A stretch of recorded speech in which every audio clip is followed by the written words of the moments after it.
арнаға тіркелеміз, лайк басамыз. Біздің әпке 81-ші, 82-ші бөлім. Асыл тастар қайда?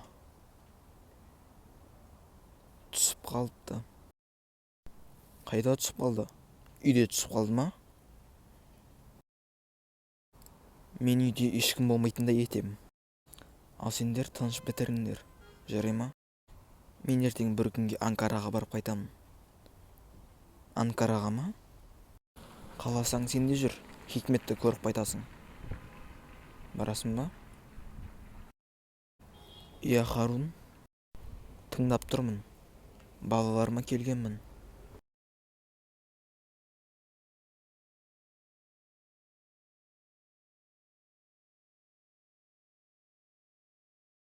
Біздің әпке 81-ші, 82-ші бөлімнің соңы. Аударған Нұр Продакшн.